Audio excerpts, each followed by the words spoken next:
terbaik, beri terbaik untuk negeri, untuk dunia, umat manusia dan alam semesta.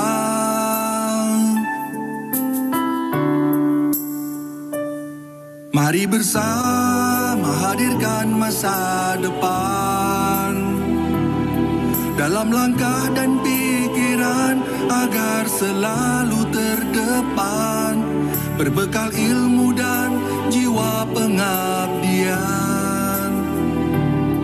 Deras arus zaman takkan tertahan, majulah melangkah, oh majulah.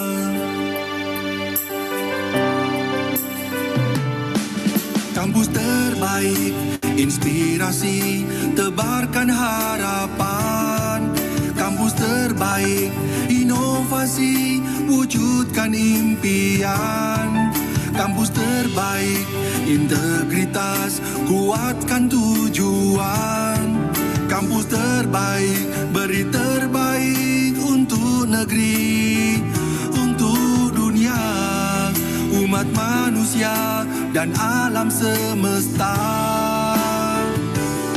Mari bersama hadirkan masa depan dalam langkah dan pikiran agar selalu terdepan, berbekal ilmu dan jiwa pengabdian. Deras arus zaman takkan tertahan, majulah melangkah, oh majulah.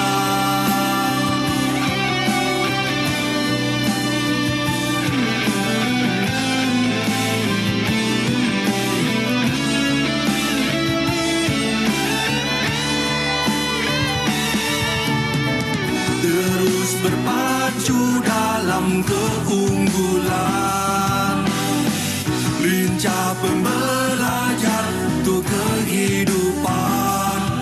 Inilah semangat baru, tekad raih kesempatan, wujudkan kampus terbaik selamanya.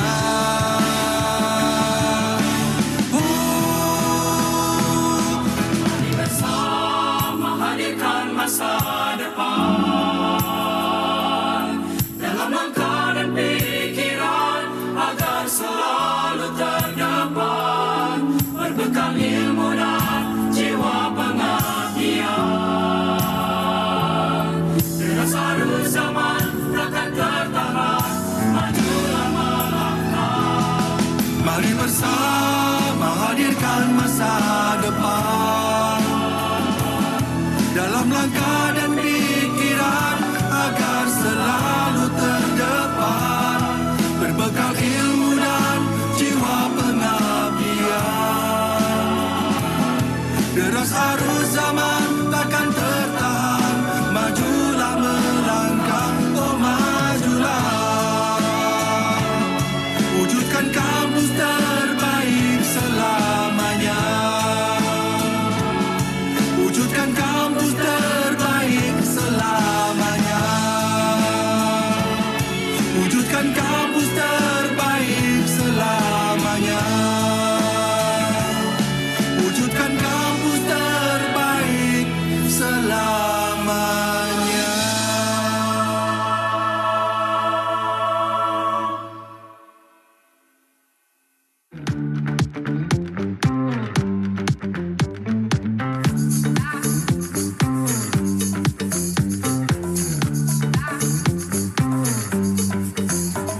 IPB University is transforming into an excellent higher education institution in agriculture, marine, and tropical biosciences.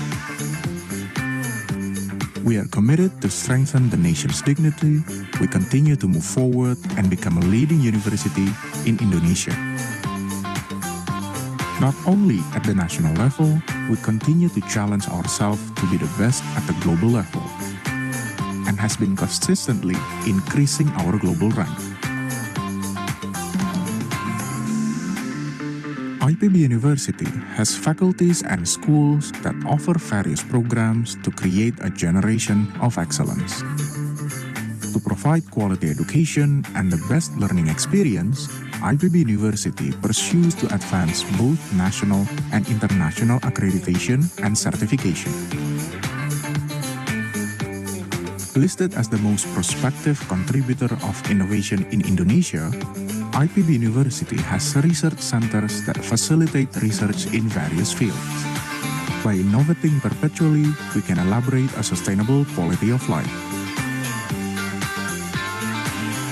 IPB University has registered hundreds of innovations, and the number just keeps growing. We breed youth entrepreneurs that drive the nation's independence in the future. IPB University contributes to build society by working with communities in various regions in Indonesia.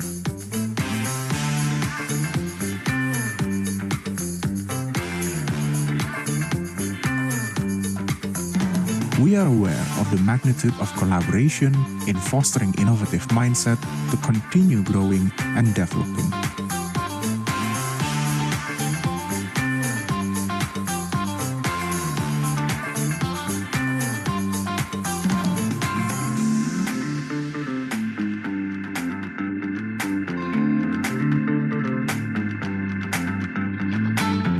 IPB University have and will continue to collaborate with diverse partners domestically and globally.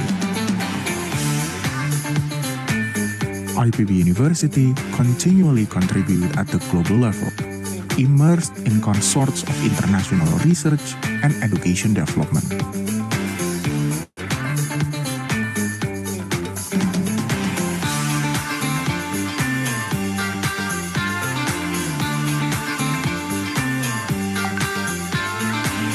IPB University is committed to continue to grow, brighten the nation's future through innovation. IPB University, inspiring innovation with integrity.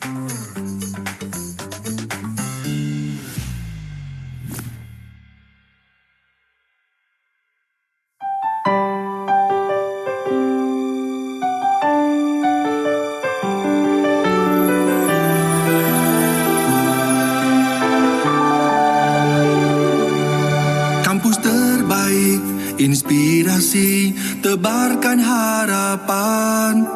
Kampus terbaik, inovasi, wujudkan impian.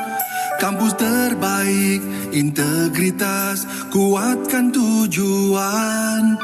Kampus terbaik, beri terbaik untuk negeri, untuk dunia, umat manusia dan alam semesta.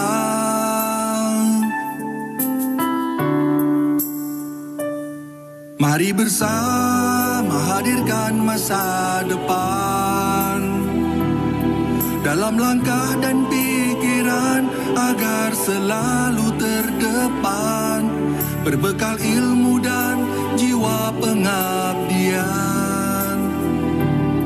Deras arus zaman takkan tertahan, majulah melangkah, oh majulah.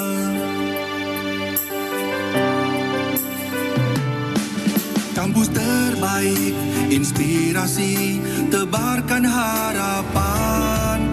Kampus terbaik, inovasi, wujudkan impian. Kampus terbaik, integritas, kuatkan tujuan. Kampus terbaik, beri terbaik untuk negeri, untuk dunia, umat manusia dan alam semesta. Mari bersama hadirkan masa depan dalam langkah dan pikiran agar selalu terdepan, berbekal ilmu dan jiwa pengabdian. Deras arus zaman takkan tertahan, majulah melangkah, oh majulah.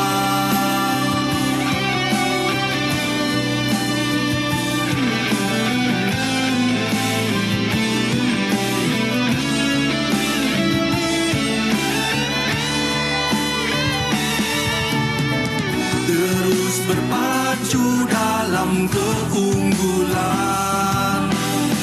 Lincah pembelajar untuk kehidupan. Inilah semangat baru, tekad raih kesempatan, wujudkan kampus terbaik selamanya.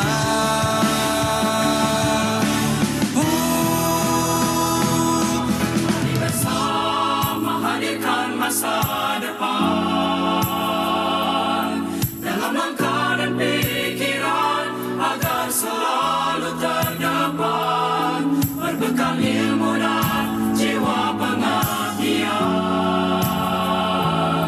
Terus arus zaman takkan tertahan, majulah melangkah. Mari bersama hadirkan masa depan dalam langkah dan pikiran agar selalu terdepan, berbekal ilmu dan jiwa pengabdian. Deras arus zaman takkan tertahan, majulah melangkah, oh majulah. Wujudkan kampus terbaik selamanya.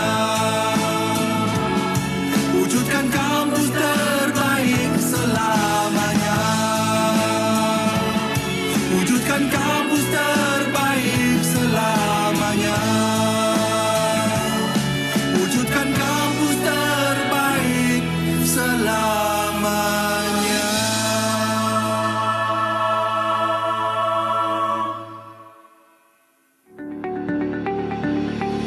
Aspire to become a food technologist? Join the International Undergraduate Program in Food Technology at IPB University.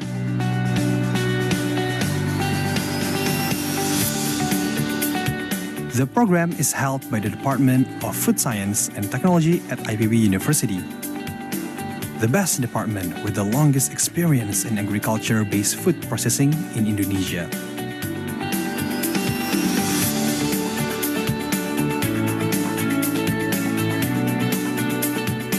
The program is open to international and Indonesian students.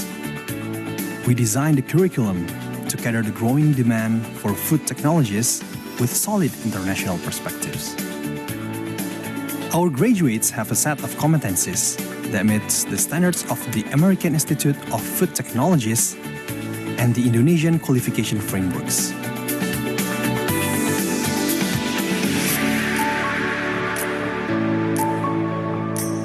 To bring the international exposure, we offer flexibility for students to pursue mobility or exchange programs, internships, or other activities that are of interest.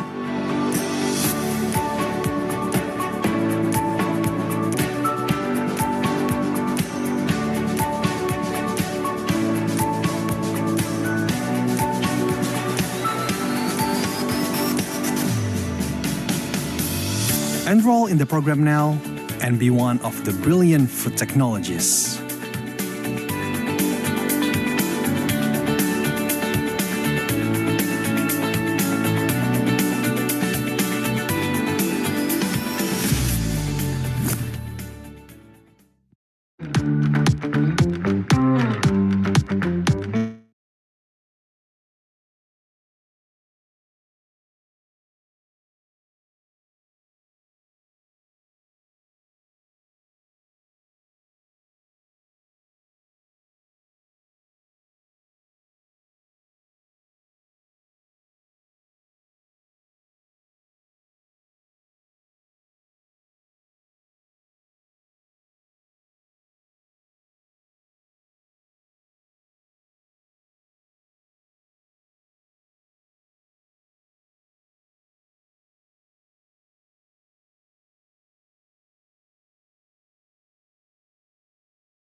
IPB University is committed to continue to grow, brighten the nation's future through innovation.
Good afternoon.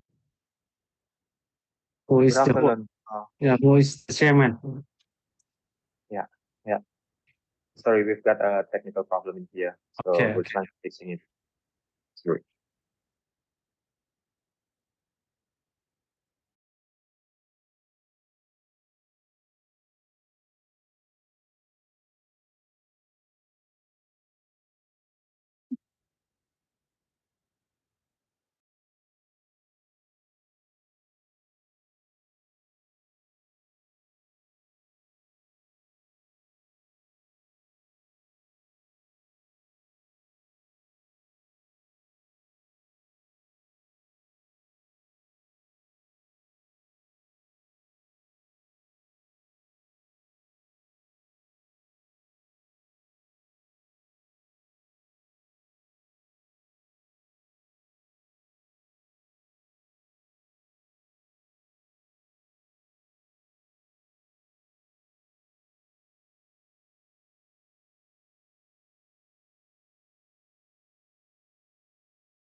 Pak Aziz belum bisa mulai ya? Ya Pak, kita lagi siapin kerja, ada masalah sedikit. Lo pesertanya cuma 11. Ya Pak. Hah? Belum Pak, belum kita mulai Pak. Webinarnya tunggu Bapak dari. Nggak, pesertanya belum dimasukin ya? Ya Pak. Sebentar Pak. Ini kita akan masukkan. Sekarang mau webinar? Mau.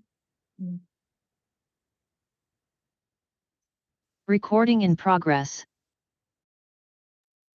Ini berprogres, Prof. Assalamualaikum rekan-rekan dari Indonesia. Waalaikumsalam, Prof. Tuah. Terima kasih banyak atas kehadirannya. Terima kasih.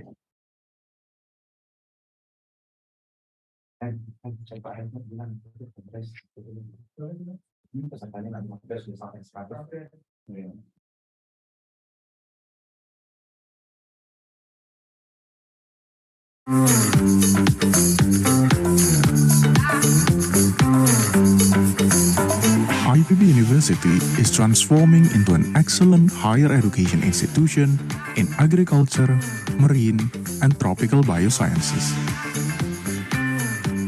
We are committed to strengthen the nation's dignity. We continue to move forward and become a leading university in Indonesia. Not only at the national level, we continue to challenge ourselves to be the best at the global level, and has been consistently increasing our global rank. IPB University has faculties and schools that offer various programs to create a generation of excellence. To provide quality education and the best learning experience, IPB University pursues to advance both national and international accreditation and certification. Listed as the most prospective contributor of innovation in Indonesia, IPB University has research centers that facilitate research in various fields. By innovating perpetually, we can elaborate a sustainable quality of life. IPB University has registered hundreds of innovations, and the number just keeps growing. We breed youth entrepreneurs that drive the nation's independence in the future. IPB University contributes to build society by working with communities in various regions in Indonesia.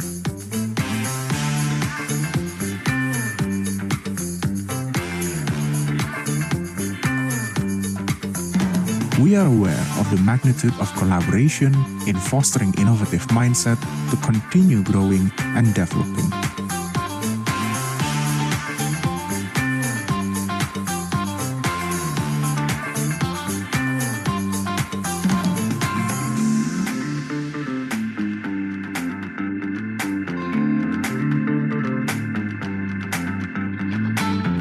IPB University have and will continue to collaborate with diverse partners domestically and globally.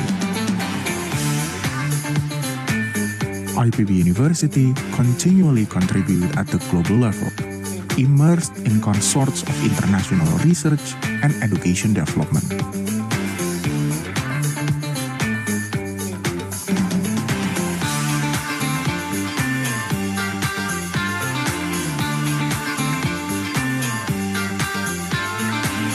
IPB University is committed to continue to grow, brighten the nation's future through innovation. IPB University, inspiring innovation with integrity.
Assalamualaikum warahmatullahi wabarakatuh.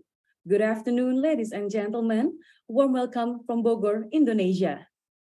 We are delighted to welcome you to the 9th Communique webinar series ASEAN Higher Education Conferences 2023, organized by the Ministry of Education, Culture, Research and Technology, Republic of Indonesia, in collaboration with the Council of Rectors of Indonesian State Universities and Universitas Pajajaran. Ladies and gentlemen, my name is Zahra, and I will be the host for today's event.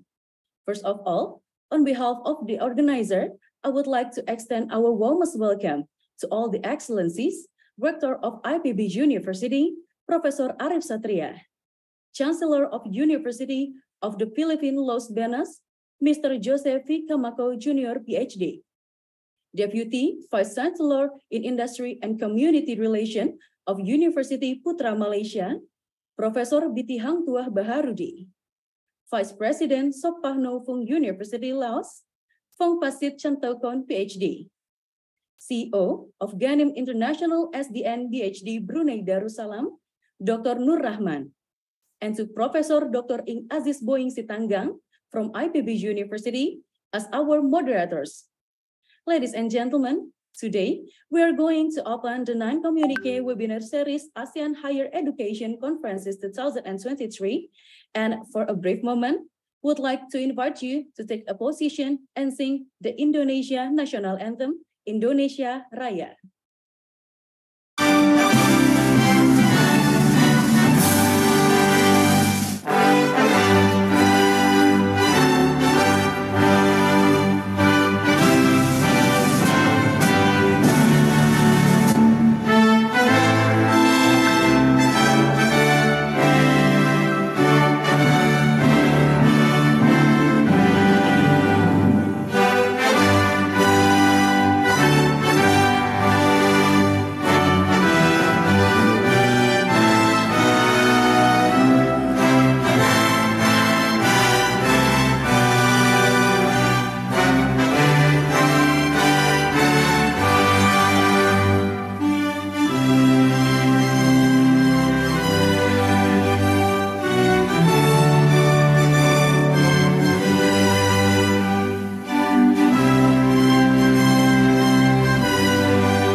Thank you so much.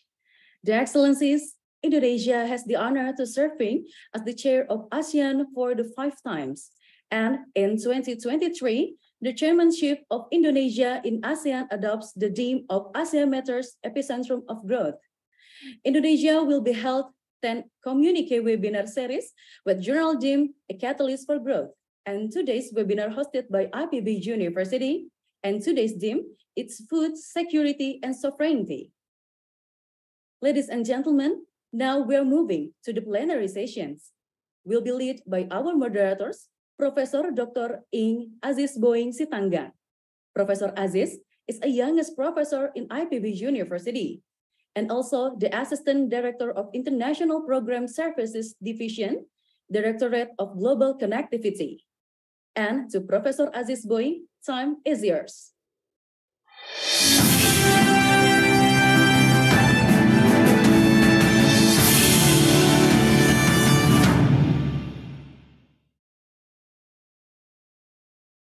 Thank you very much, Zara, for the warm introduction.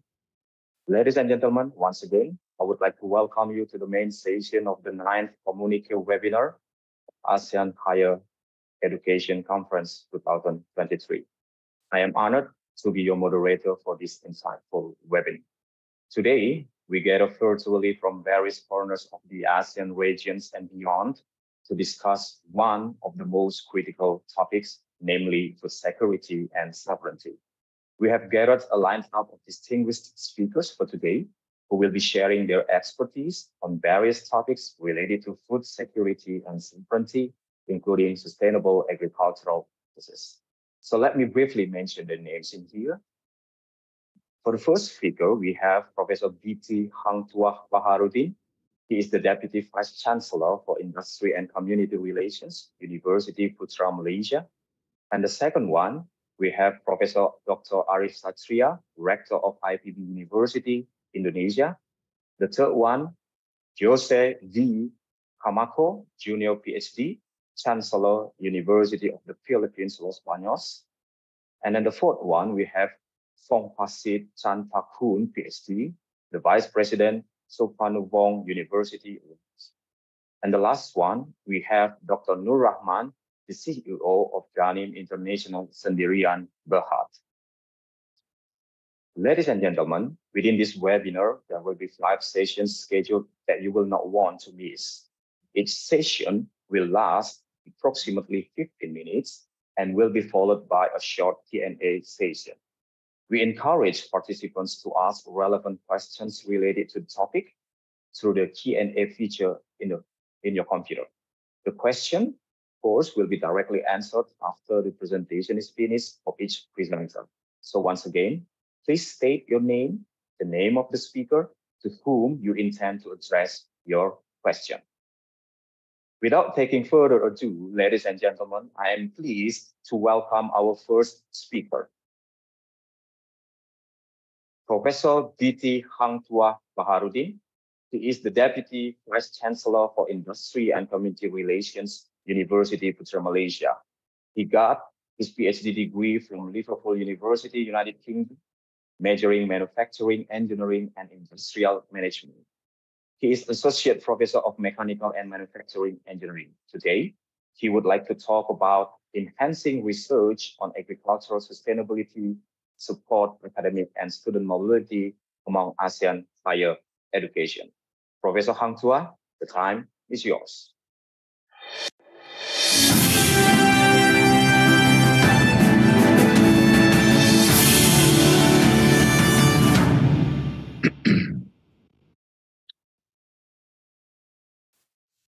Assalamualaikum.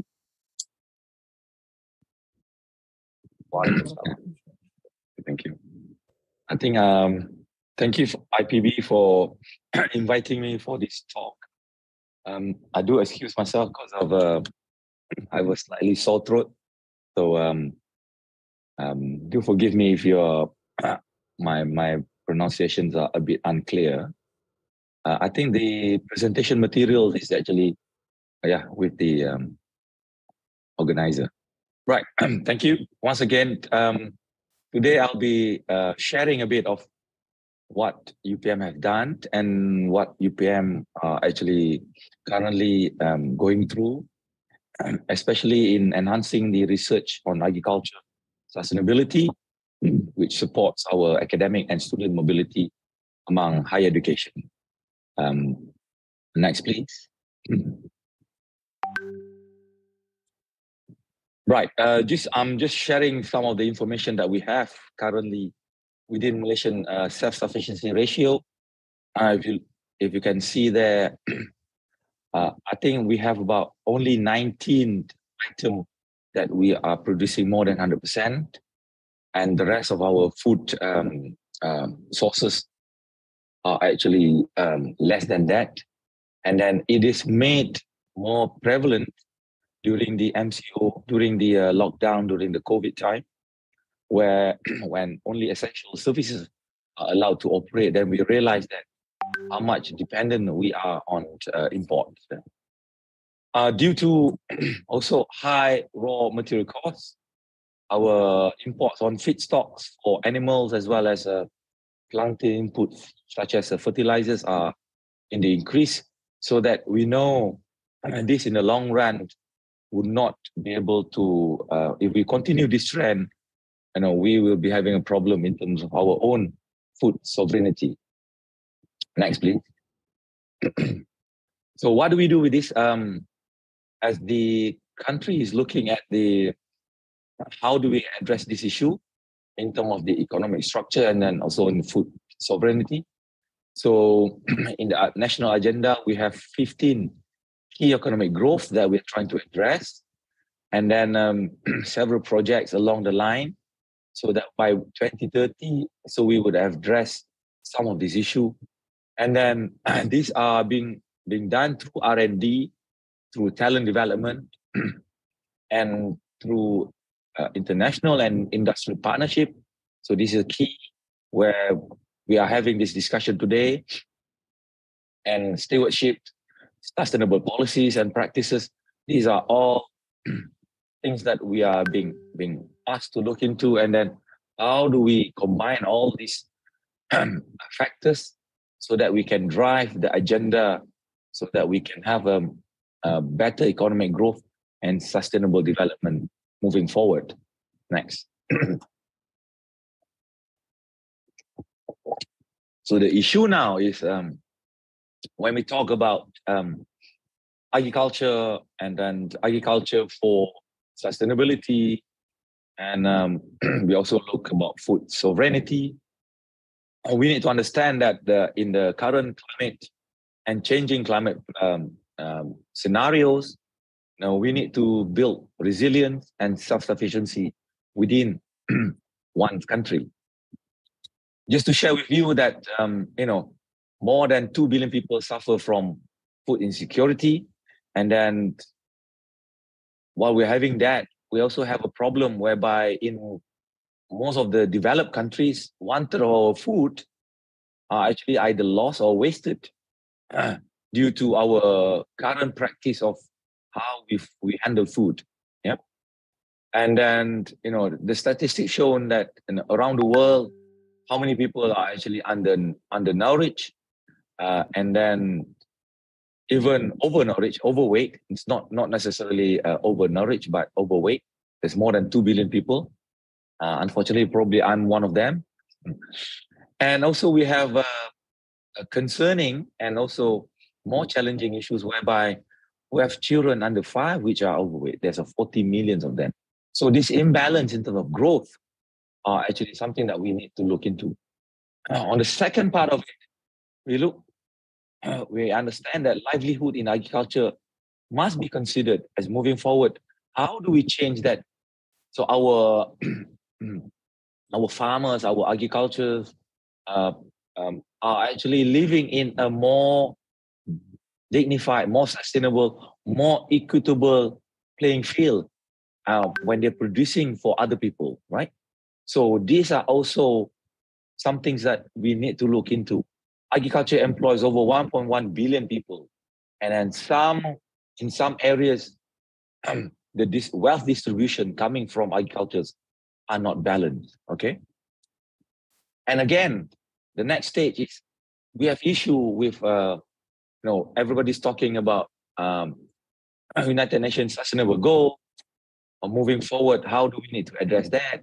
And then we have people coming in talking about, agriculture is responsible to 80% of global deforestation. So how we address this issue, how do we tackle this concern as well?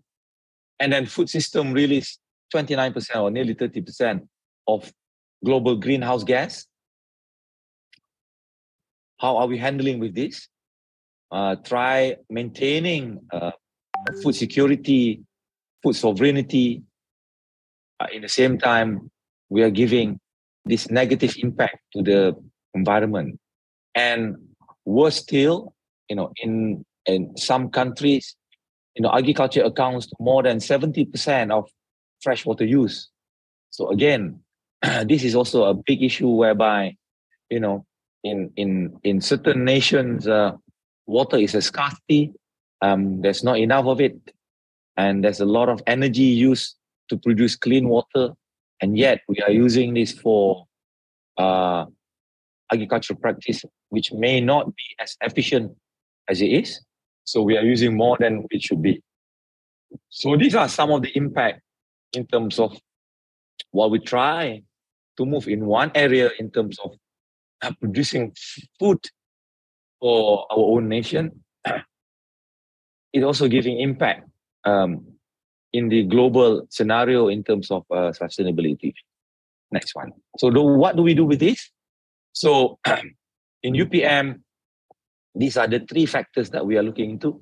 We are looking into agriculture and food sovereignty. We are looking into climate smart agriculture.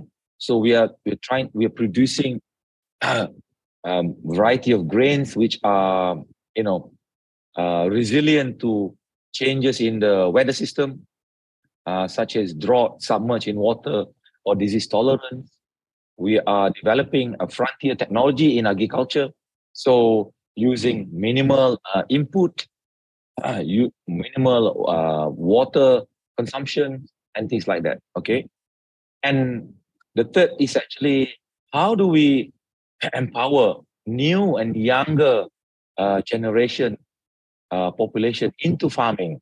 Because as we realize now in Malaysia especially, or probably some part of the world where farmers are aging population, and then in order to bring in new farmers, younger farmers into the ecosystem, we need to do extension work, enhancing and empowering agriculture extension and entrepreneurship to younger generation. Next. So what do we do? Just to share with everyone in the webinar at the moment is that in UPM, we've done some of these things. The impact on food sovereignty, what we did is that in UPM, we produce certain rice productions which are increasing in yield. We have also rice breed that are tolerant to certain weather conditions, efficient water usage, efficient harvesting, and so that we can optimize input. We're also adapting new technology so that we can have sensors and mechanization in terms of our productions. Some of the frontier technologies, we have some vegetables that we can reduce the loss of post-harvesting. And then we also produce high-value crops. And then in terms of dairy, there are teams that are working in terms of dairy cattle production, which produce higher milk per head. And then either through different technology, selection of breeds, and also through alternative animal feed. And in aquaculture, we have some projects, and we know that some of these successful projects have increased in fish and shrimp yield. And some of it is disease resistance and high growth rate. And then, we can reach the market faster than the normal tilapia fish, for example. So this will actually ultimately reduce some of the input costs and produce a better yield and better output. And in terms of agricultural extension, we are actively involved in several initiatives, including a current one that we are embarking in terms is more entrepreneurial mindset among young generation. How do we encourage younger talent to come in and then become we call this we want farmers to be a name which is sexy, sexier than become a medical doctor.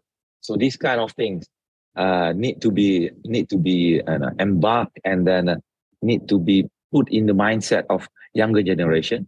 And how do we do this? We do a lot of training and also engagement with people in the outside. Next. Just to share with you, recently we are given the trust by the government of Malaysia to train underprivileged community as well as our freshly graduate students who are interested in commercial farming to involve in our projects and into our full-scale training. Next, can I have the next slide?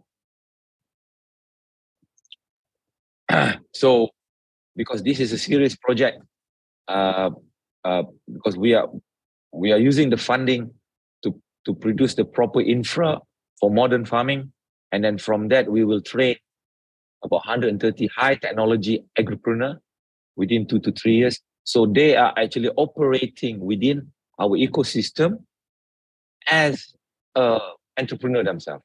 And the farms, each and every one of them are running commercial scale, commercial size farming within the university. And that from this, they will get a real feel on how farmings are done in the real world. And then they will have input in terms of assistance and advice and off-takers coming in from various industries that are collaborating with UPM, and then advising body are from actually our staff, our lecturers, our scientists. Next, please.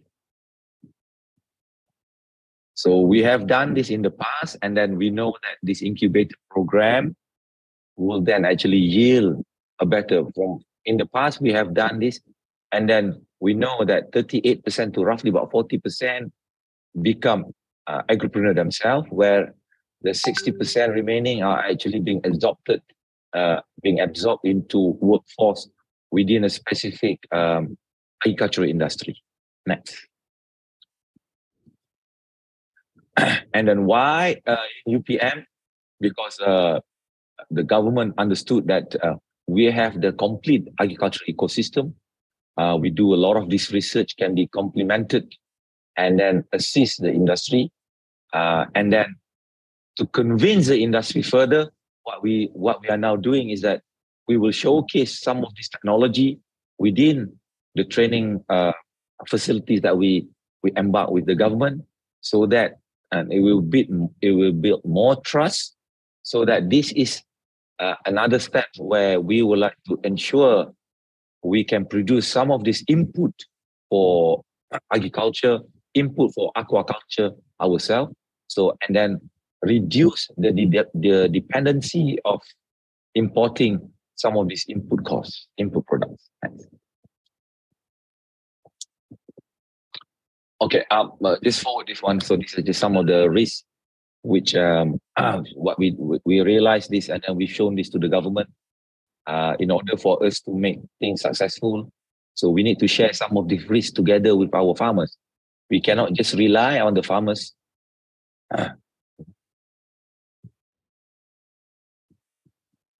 We cannot just rely on our farmers to focus, to take all the risks, but we also have to be part and parcel of the risk taking.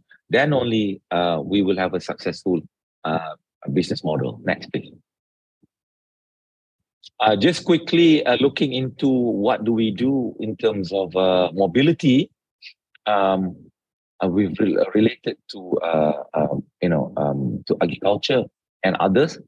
So we actually have grant and scholarship for our staff, as well as for incoming staff from other universities around the world through our exchange program. And these are the numbers that we have. So these are some of the 6 main source of grant and scholarship. We have an active Erasmus Plus program with 4 universities in Europe, but we also have a few more within Turkey and other countries. We have a Max scholarship, Mevlana exchange program, Asean University Network. We also have a local Malaysian research grant, and we also provide internal funding. So these are some of the numbers of applicants that have been approved. There's a slight drop in 2020 and 21. There's none due to COVID, but we have the numbers from 2019, and now numbers are starting picking up since 2022. Next, please. So why is this important? So we understood that global visibility and reputation is part and parcel through this engagement. So we do global conferences. This is part of the engagement when we do mobility, because we want to become a strategic partner with other organizations, such as what we're having today. We also continuously promoting our research strength in the international platform. We do continuous impactful visibility program with all our stakeholders. not only students and partners around the world, but also with other local industries as well as international bodies. We encourage pretty much students and staff at World Labs. This is engagement that we have with other labs around the world, laboratories. And then we leverage on our international alumni.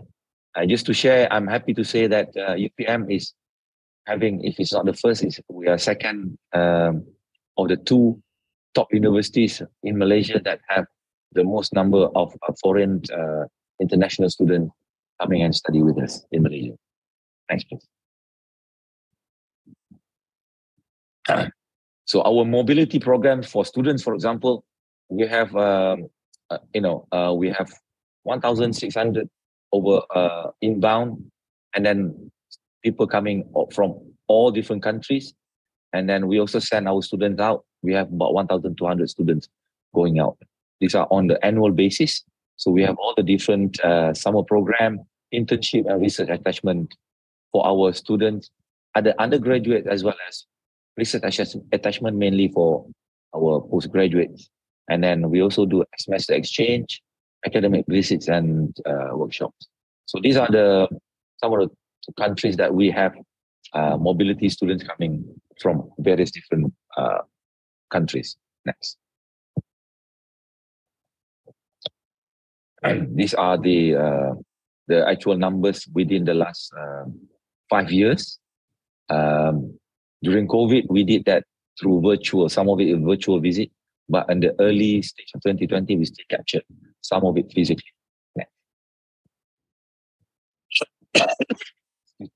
Excuse me.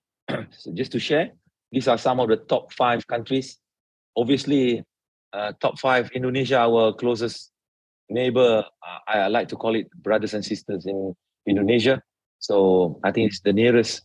The next one will be Thailand. So these are the 2 most common, I think, part of the countries that we are happy to do an engagement. And I may say that I never been to IPB, so I probably have to do that as well. So to have an engagement with our partners in IPB and other places in Indonesia. I think that's all from me. Thank you. Oh, these are some of the mobility program as well. So these are some of the things that we do when students come. There's an academic program as well as there's some cultural as well, so that people will see the true value of what we have to offer. And then I would like to welcome participants from who are hearing this presentation to come with us for this journey together. Thank you. Assalamualaikum.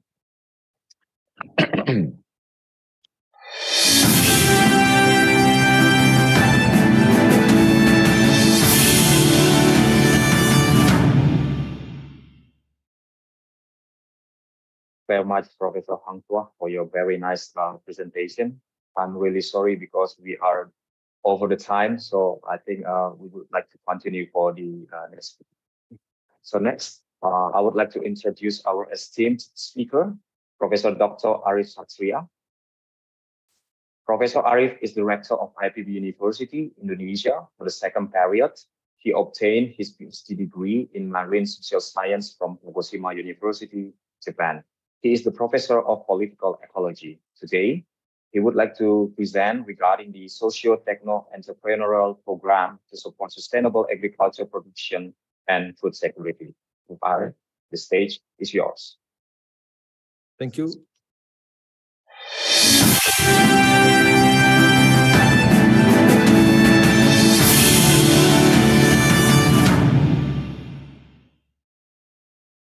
Assalamualaikum warahmatullahi wabarakatuh. Good afternoon, ladies and gentlemen, honorable executive university leaders, fellow senior scientists, distinguished participants, ladies and gentlemen. It is an honor and great pleasure for me to deliver a speech in this event, co-hosted by IPB University in collaboration with University of Pajajaran, the Council of Rector of Indonesian State Universities, ASEAN, and the Ministry of Education, Culture, Research, and Technology of Indonesia.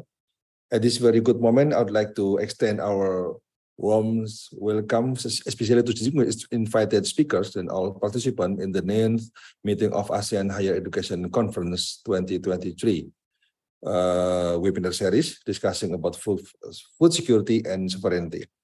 Ladies and gentlemen, we have multiple issues as global challenge that the world is facing at present. Climate change, Industrial Revolution 4.0, COVID-19 pandemic, and international conflicts such as war, especially between Russia and Ukraine. In the current context, water, energy, food, and land system, these issues directly affect food and agricultural system. The interrelations of pandemics, climate change, and conflict in food and agriculture, of course, now may result in the food crisis. And of course, briefly, a combination of these challenges bring bigger and more serious threats to the system of life. In addition to this, without a consensus of these issues, the idea to end hunger seems unachievable. It may be personal, however, responding to this current condition, keywords that we have to incorporate into our immediate action as our response can be presented as transformation, resiliency, and sustainability. Ladies and gentlemen, transformation refers to the process of fundamental and significant change in system, practice, and paradigms. In the context of research and education, transformation is often driven by innovation, agility, and creativity, transdisciplinary collaboration, and growth mindset in response to change. Resiliency is in research and education focus on building robust systems and educational frameworks that can cope with the uncertainties, climate change, socioeconomic disparities, and other complex issues such as COVID-19 pandemic. And resilient research and educational practices emphasize adaptability, flexibility, and the ability to interpret diverse perspectives, ensuring that knowledge and learning process remain relevant and effective over time. The last one is about sustainability, that entails meeting the needs of the present without promising the ability to future generations to meet their own needs. It involves balancing environmental, social, and economic factors to promote long-term well-being and preservation of natural resources. In research and education, sustainability emphasizes conducting studies, developing educational programs, and implementing practices that foster environmentally friendly and socially equitable solutions. It involves integrating sustainable development principle into research methodologies, curriculum design, campus operation, and community engagement. Ladies and gentlemen, allow me to share IPB University vision that is closely related to the interrelationship between transformation, resiliency, and sustainability in research on education. This vision is about IPB University as the techno-sociopreneurial university. Herein, there are two main components needed, such as technopreneurship and sociopreneurship, that are driven by research, innovation, and entrepreneurship. Technopreneurship refers to a kind of entrepreneurship that utilizes innovation for business enterprise, where industry will be benefited. On the other hand, sociopreneurship focuses on social enterprise, where university innovation contributes to societal development. Hereby, IPB University has strong commitment to bring impact locally, nationally, and even globally. And to promote techno-sociopreneurship, we need to create a new learning and research ecosystem. And accordingly, we need to have a new strategy in transforming our curricula. And IPB University finally has established a new curricula for achieving its vision called Curriculum 2020. And based on talent mapping conducted for new students, we have seen that the highest number of first-year students are interested in being entrepreneurs, 43%, besides being professionals and bureaucrats.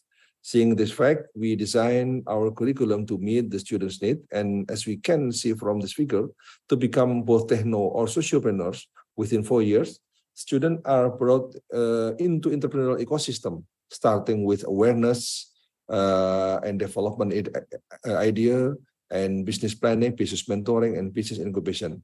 We also have developed various programs such as Startup School, Young Entrepreneur Camp, CEO School, and so on.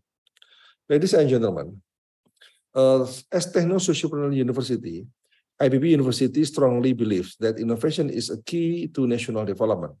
To produce potential innovations, we need to have a strong research program. This research activity is a key for innovation development. To facilitate the innovation development, IPB University has established Science Technopark since 2018, where the research at lab scale and even pilot scale are techno-economically assessed, incubated, and finally commercialized. And IPB University, Science Technopark, we provide multiple buildings where students, graduate, and society can utilize the facilities for transforming their business enterprise. Snapshot of the facilities of pilot plant of IPB University's Science Technopark, where industrial R&D can also jointly utilize, are extraction evaporation system and drying apparatus, such as spray drying, freeze drying, so on. And herein, as you can see, some of the commercialized products are presented, such as analog rice or not really analog or digital rice, but it is rice usually coming from paddy, but it is rice made from sago, from cassava, and from other materials. Of course, it is important for food diversification and gluten-free noodles for healthy diets. As teaching industry Science Technopark, we are able to produce bottled water where the capacity of the manufacturer is about 2,000 until 3,000 bottles per hour, and this facility can also be accessed by small-scale enterprises and new startup for maklun or toiling their commercial products. During the 2018-2022 period, the number of registered patents were 43,1 with 164 granted patents, and cumulatively we have 800 registered patents and 284 granted patents.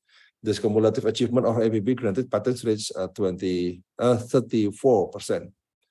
Through business incubator of Science Technopark, due to multiple activities done, as we can see in here, in the level of commercialization innovation up to 35%. Some of our innovation products are already exported. Papaya Kalina has been exported to 11 different countries, Japan, Singapore, India, Malaysia, and so on. Pineapple PK1 has been exported to Japan, South Korea, and Singapore. And currently our frozen fermented soybean or tempeh has been exported to Japan and South Korea. In addition to this, for commercialization of researchers innovation, we already established 22 outlets of Indonesian University Serabi Botani in main shopping malls across Indonesia. Ladies and gentlemen, it is worth noting that IPB University has been successfully to create and equip startup for up to 115 startups during 4 years. The startups vary in categories such as food and beverage, creative industry, and health and medicine. And starting from 2023, we will produce 60 new startups every year onward, and to fulfill the government's mandate to IPB University.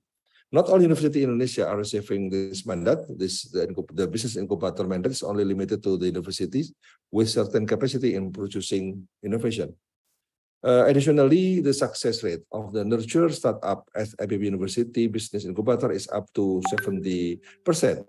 As a result, IPB University now become one of the leading universities in Science Technopark Indonesia.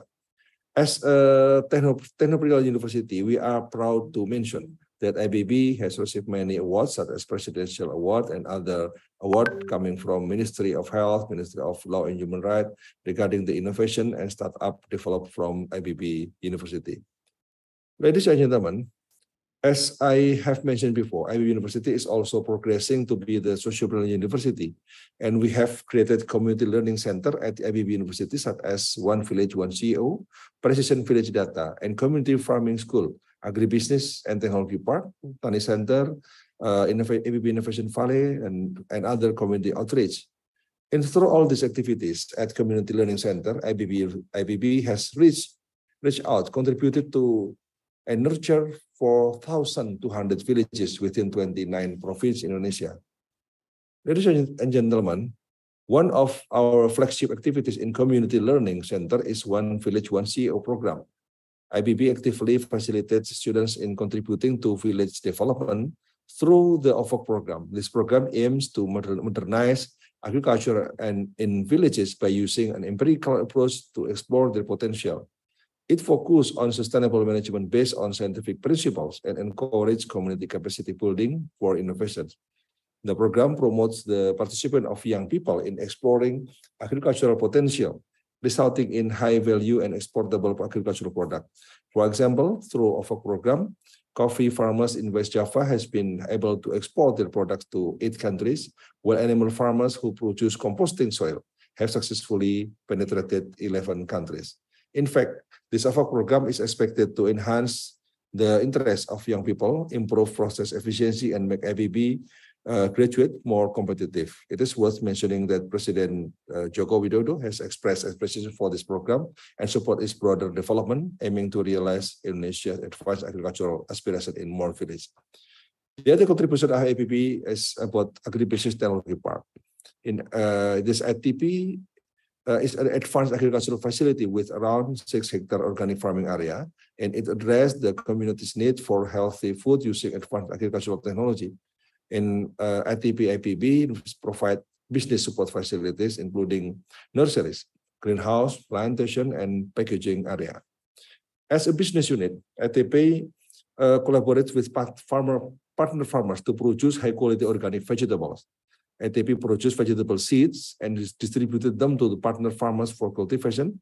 And then ITP has the program for educating the farmers to better its production. Their products, such as fresh product,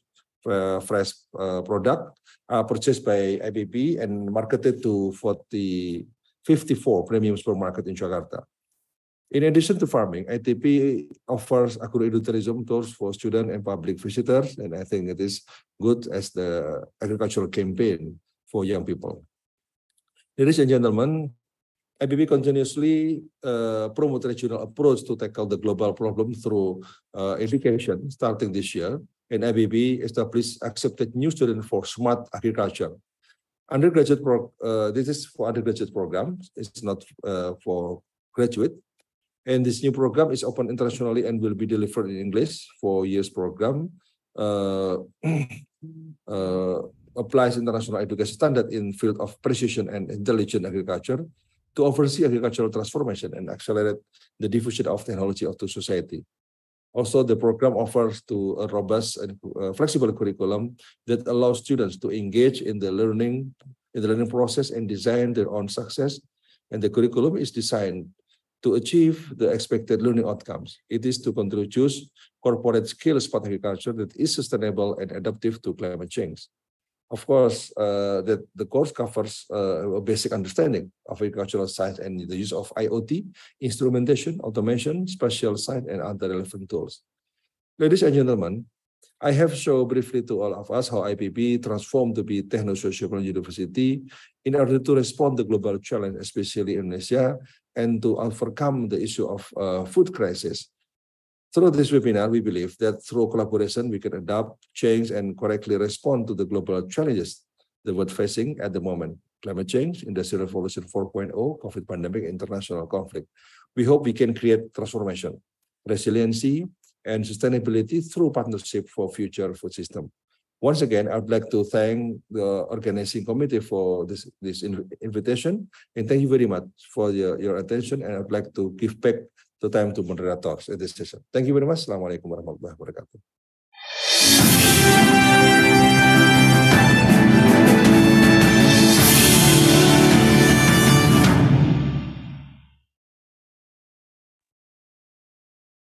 Thank you very much, Professor Arif, for your very interesting talk.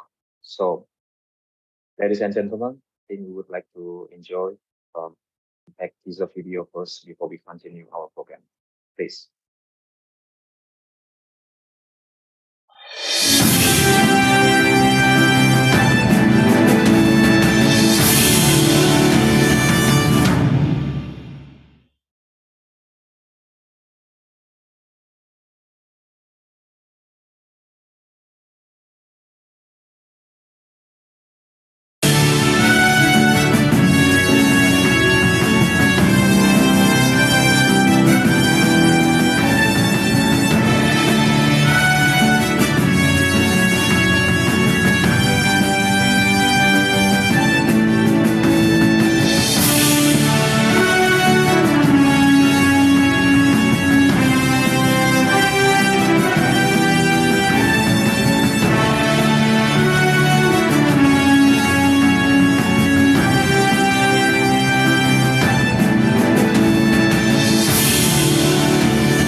Ladies and gentlemen, we have already seen two presentations coming from Malaysia and from Indonesia.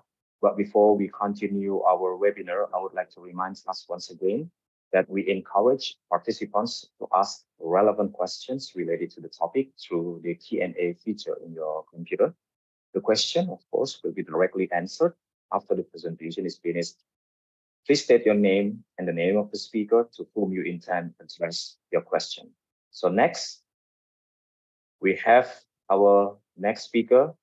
That will be Jose V.Camacho Jr. Ph.D., who is the Chancellor for the University of Philippines, Los Baños. He received doctoral degree in economics with specialization in economics of education, labor, and human resource in Kyoto University, Japan. Today, Mr. Jose will be delivering a talk entitled The Role of Research and Innovation to Support Sustainable Agriculture Production and Food Security.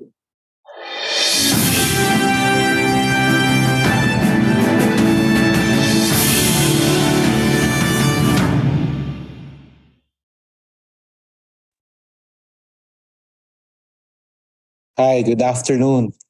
And may I thank the organizers of this important Asean Higher Education Conference for the invitation to speak before you. Let me first congratulate the organizers and the participants. I'm Jose Camacho Jr. I'm the 10th Chancellor of the University of the Philippines, Los Baños. And as mentioned, I obtained my doctoral degree in economics at Kyoto University, my master's degree at the International Institute of Social Studies, Erasmus University in The Hague, Netherlands. I chair the Technical Working Group on Graduate Education under the Commission on Higher Education of the Office of the President of the Philippines. I also chair the Technical Panel on Economics on the same Commission on Higher Education. So today, I will present our rebranded research and extension agenda, which we call the Agora. The UPLB rebranded Agora is inspired by our pursuit of the Sustainable Development Goals. More particularly, on the United Nations SDG 17, which focuses on partnership towards realization of the SDG that will build the most robust, effective collaboration. Collaborations and partnerships are important in pursuing our goals and objectives, particularly in pursuit of social transformation and inclusive sustainable development goals. Thanks. We all know that as an academic institutions, we host a number of research and innovation centers. We play key important roles in this pursuit of a successful collaborations and partnerships with other development institutions that pursue the attainment of the Sustainable Development Goals. As an academic and research institutions, we have the power, we have the potentials to convene these stakeholders. To convene means that we can host partnerships or providing the secretariat because of our expertise. We can provide key information and essential data to the partnerships or collaborations. Because of our expertise, we can monitor and evaluate these collaborative activities. And we can present evidence-based policies as host of these academic and research institutions. And mainly, we do innovations, we do teaching and research. In other words, we can provide the theory both with the goal end of having this being practiced. Next. Therefore, collaboration and partnership would enhance that innovation. And this will redound to higher quality of teaching, learning process, and the research that we pursue in the university. Especially those research that are integrative, interdisciplinary, towards translational research, towards technology transfer or commercialization, or the application of this technology or knowledge generated, and ultimately adoption of the communities or stakeholders that will enhance efficiency, income, and productivity.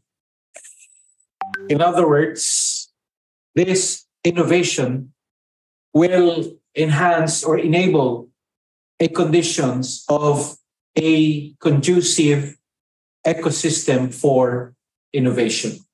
Next.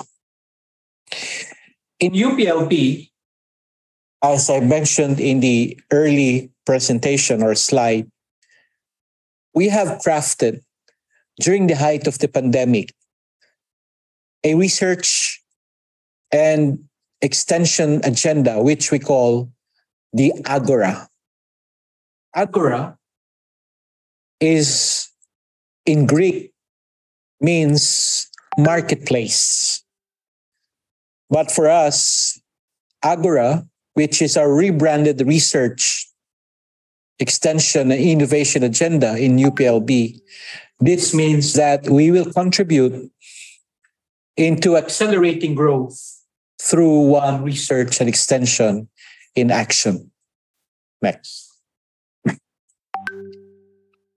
Agora, as I've mentioned, is a marketplace, or the Agora, of pioneering and demand-driven research and extension for development and innovation through a framework of systems thinking, solutions making, and in our vision for the university, using a future-proof, future-ready paradigms.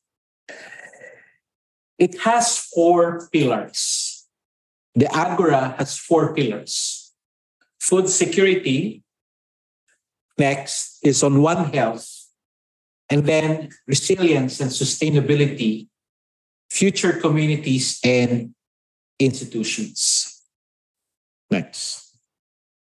For food security, the context is that we wish to contribute in the ensuring of food availability, particularly those in the rural areas, in their effort to combat world hunger and malnutrition due to food insecurity, because of the increasing cost of inputs like fertilizer and the other inputs, important inputs, water, for example, fertilizer, that contribute hugely in the overall production costs, and thus makes this more costly for farmers to produce, especially with the increasing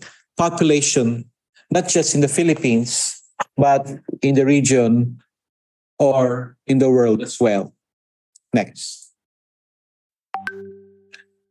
And what we have pursued in terms of food security is a partnership with higher and research education institutions. For instance, this is just part and parcel of what we have pursued more recently in our participation with Canadian University Conference, where on the left side, we were joined by a number of state universities and colleges in the Philippines. We have forged partnership and collaboration with them. We went to Canada and then established what we call the Philippines-Canada Network for Sustainability, or the PCNS. And you can see on the right side, the partnerships and collaborations that we have forged with these universities whose research goals are, for instance, on climate action leadership, on food security strategy, in pursuing sustainable campus through circular economy, a food system that is anchored on indigenous food systems, and with our partnership with the University of Saskatchewan through the Global Institute on Food Security, and with Capilano University, that of a pursuit on eco-friendly agroforest enterprise and on cybersecurity and disaster management. So all of this are part of our partnership towards food security research innovation. Next. And so, as we pursue food security and sovereignty as part of the Agora, the ultimate goal is indeed to increase income and to reduce the cost of input, the cost of inputs, which we estimate that because of these efforts, about $50 per hectare will be saved. At the same time, we improve soil health through the use of biofertilizers.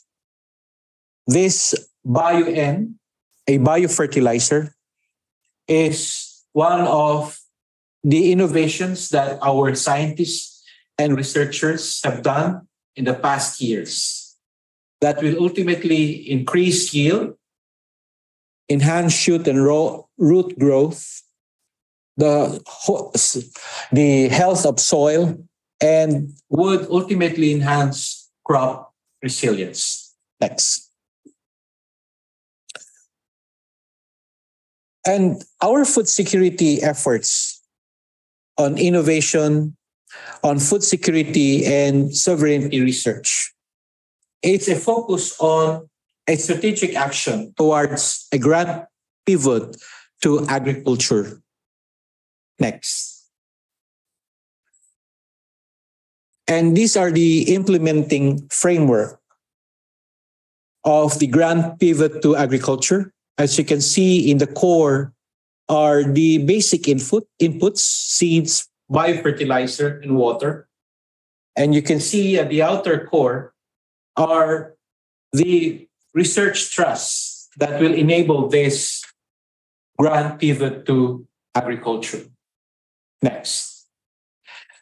We will now proceed to a video that we have made for the Agora.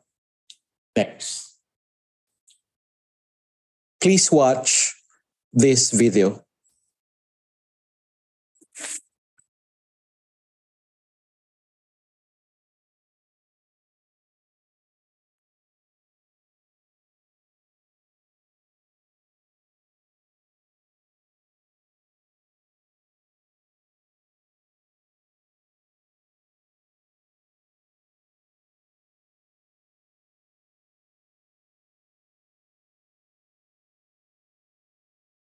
I'm sorry, Chancellor. We think that the video doesn't contain any sounds. No sound. Sorry, sir. Yeah, there is no the sound. video doesn't. There's no sound in between the video. Yeah, we are just checking Is it okay? Okay, we continue it. Okay, we got it. Can you hear it now? Yes, yes. Thank you. Thank you. This is just 4 minutes.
Thank you very much.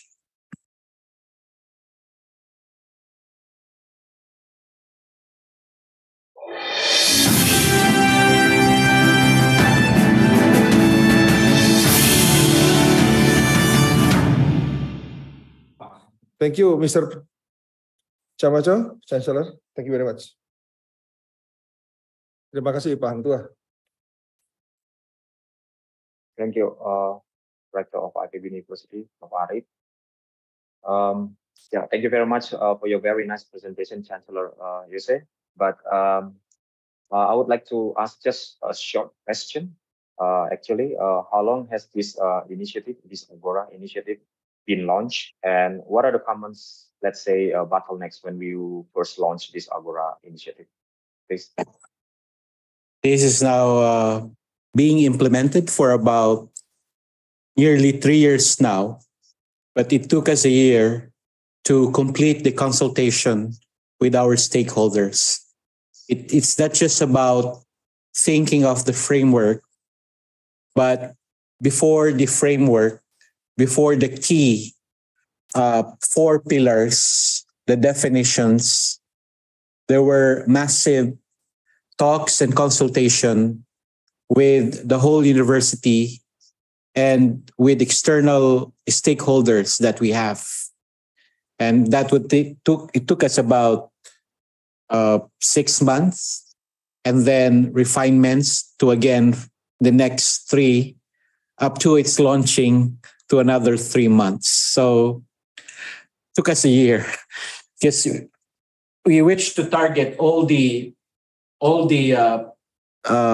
SDG goals, but given the resource constraints that we're faced with, and given our mandate and our expertise, we collapse this SDG into 4 pillars, which you have seen. In other words, for 1 pillar, it targets about several other pillars. Like for food security and sovereignty, then that can just simply be one of the pillars. But at the same time, it can also target poverty reduction plus other related pillars. So in other words, it took us some time, but we're happy because after this crafting of the research agenda, this is the one that we're presenting to funding institutions, development institutions. They asked us what are our priorities and how do we respond to the sustainable development goals. And so we just present this 4 pillars into what we call the Agora. Thank you very much. Thank you very much, Chancellor Jose, for your answer.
Ladies and gentlemen, I'd like to introduce our next speaker, Vongpasith Chanthakhoun, Ph.D. He is the Vice President of Souphanouvong University, London. He received his doctoral degree in 2012 from Animal Science, majoring in ruminant nutrition from Enhanching University. Today, he would like to talk about research on sustainable agriculture. So please, Dr. Vongpasith, the time is yours.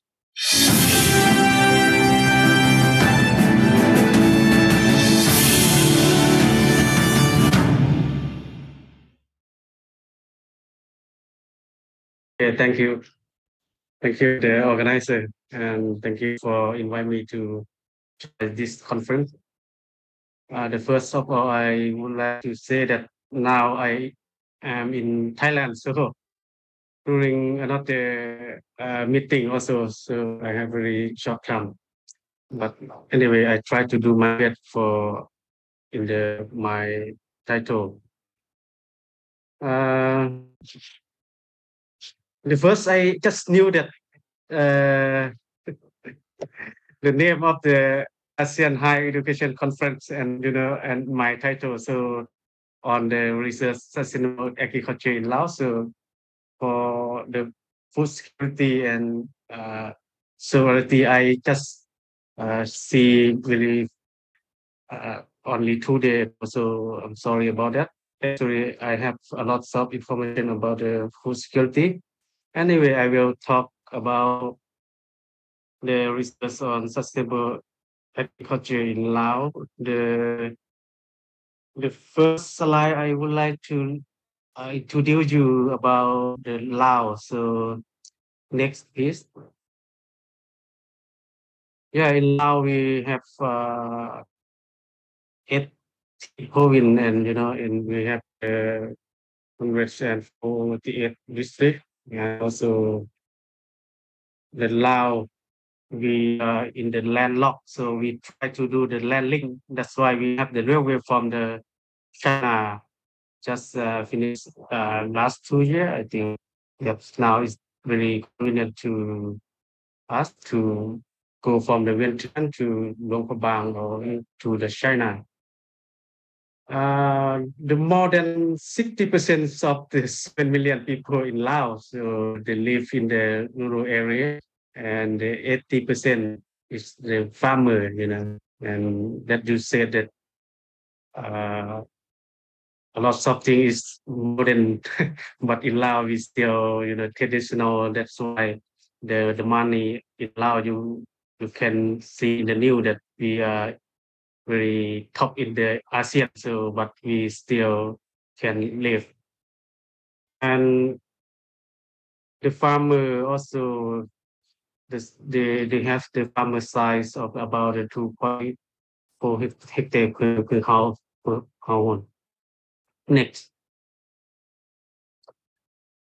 And actually, our policy about the agriculture sustainable, we have the ASEAN partner and the FAO that we try to help Lao government to do the policy to make the framework for the green and sustainable agriculture. So for the main step of the institutionalization of the conservation agriculture in Laos, we have many steps to go up to set the standard of the decay of the conservation.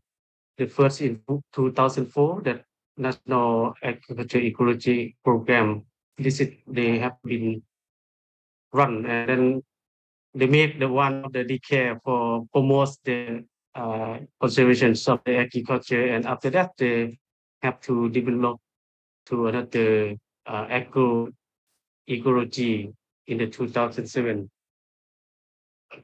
And after that, after 2 years that we try to make the center for the National Conservation Agriculture Center. And after that, we develop and improve for the make the declare to integrate with the conservation agriculture and rural development program in Laos in 2007. And after that, in 2012, we make another initiative on the conservation for the agriculture. After we finish this, and then we go to the member of the what AEC and what they call WTO, AEC and WTO. Next, please.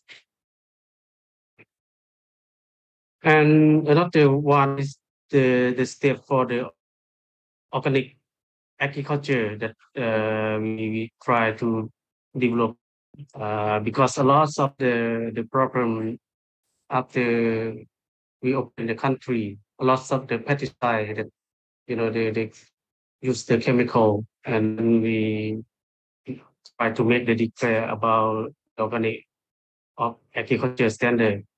And every year we start from the 2004, and we develop until we the strategic plan for the national organic agriculture development. Next, please. And now the successful of Lao, we use the basic standard is the organic agriculture and also good agriculture practice that we use and try to develop and expand, promote to all the country. Next, please. That you see here that after we start implement from the 2019, and we have the target to success for the good agriculture practice on the 50,000 farm, and also organic agriculture 35,000 farm. Next, please. This is a revision for the eco-ecology in Laos that we try to buy together. Is we have the agroforestry, organic agriculture, and also integrated health management and conservation agriculture, and also the system of life intensification. Next, please. And for the agroforestry, before COVID, very significant in Laos when we have the declare about the conservations for the national policy. But after COVID, is the reforest areas decreased. So, but now I think that will be improved. So that's what the policy about the agroforestry try to promote to the company that to do the to how to conservation in the national park. Now we have the national park, 6 national park, and the national protection area about 19 area, and national statutory 1. Next, please. And for the organic agriculture, we try to promote that. I said they have the target to about the 35 farm, but in case of Luang Prabang province, we promote that adapt with the organic farm to be the tourists, to learn the traditional of the organic farm. That's also we have the ADB to support the organic farm in Laos that can help to reduce the property and to preserve the environment. That the project the boosting income about over than 64,000 smallholder farmers. Next, please. This is also the number of the tourists. Before COVID, that you can see the number is really significant. We have every year is more than 4 million, 3 million, but after COVID, and we go very difficult to move on about the tourists. So this is the one of the problem that we have to think more about the adapt with the agriculture and tourists. And also here, Indonesia also have a lot of tourists to come to my country, Asia Pacific, yeah, almost ASEAN. Next, please. But the integrated farm, we still have a lot of the upland area that they have a lot of the integrated farm, but the problem is the irrigation. You know, they just only have one season for rainy season only to do this in the mountain area, and integrated farm. Yeah, the next is okay. That's I says last slide that I would like to link with this slide. This year we have very big problem with the PM 2.5. You know, after that we have the student to do the research that's found that the content test PM 2.5 is quite over standard about on March and April in Laos. So the problem I think is this year the corn and cassava is very quite expensive, you know, in Laos. Then the farmer they gain a lot of money, so they try to you know, to expand the area, and after that they burn the area. So that's why this year we have this problem on the March and April. Next, please. And another research also they try to do the integrated with the corn for animal feed. Almost this COVID they sent to the Vietnam, and it's very significant about on the NPK when they planted integrate with the peanuts and soybean, and they separate with the juice, the fertilizer and non-fertilizer, and they found with peanuts what the significant higher than another legume. Okay, next. So for the research and sustainable on agriculture in Laos, I think the first public they already have the detail, the resource, the policy already they have, and also ecology also they have, but not seen that not so get the outcome that, you know, with like you know, we already all the thing about the conservation and the sustainable on agriculture. We have already the policy, we have already the declare, and now just wait only the action plan or the promote to the smallholder farmer.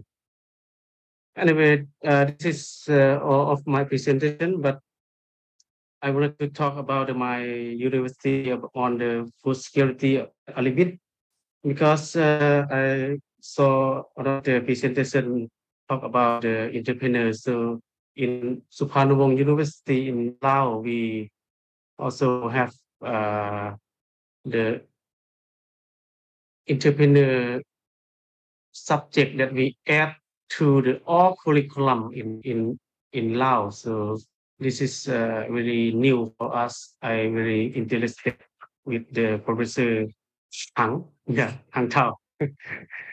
If you have chance, you can come to my university and, you know, make our train for my staff. And we also have the incubation center to link with the entrepreneur. And in the Faculty of Agriculture and Forest Resource, we have one of the Department of Food Science and Technology also. We try to make the lab for the standard, for the national standard. Now we try to make the qualify about that. We try to do the salmonella or E. coli something. And another thing, yeah, food safety. Yeah, we try to do the food safety for the tourists because Luang Prabang province is tourist area. So thank you very much for the organizer. Thank you very much for inviting me to join with your conference. And I hope that in the future we can see all the presentation in my university. Yes, thank you very much.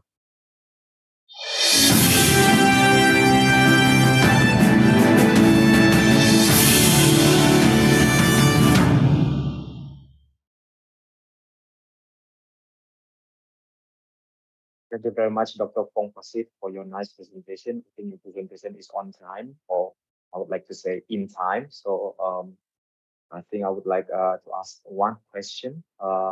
Within your presentation, you mentioned about agroecology to be seen as a holistic view, especially for transforming food system in. Could you please explain a little bit the experiences having owned by your university, how to transform food system, especially in law, please?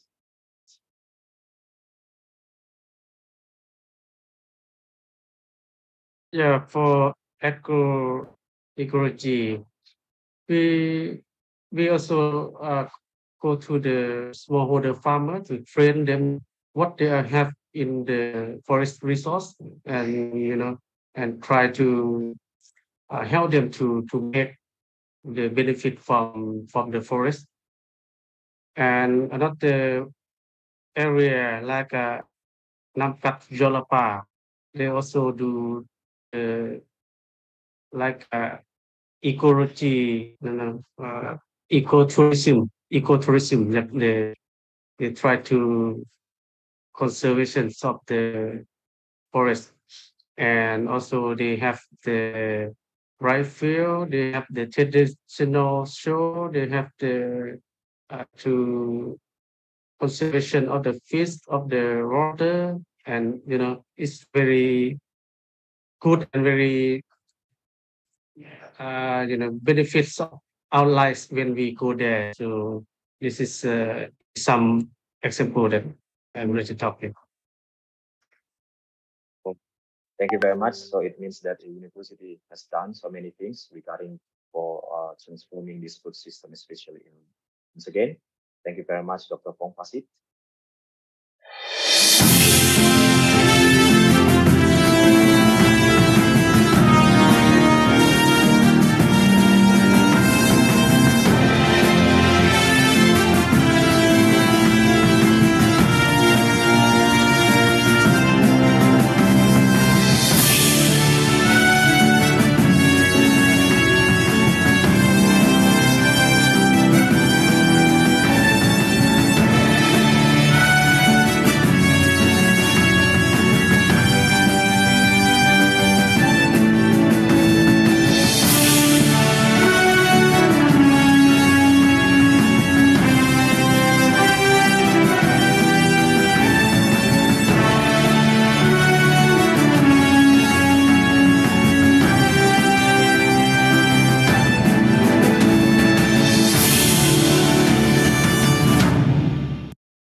Ladies and gentlemen, within this webinar, we would like to have our prominent speaker as well from the industry.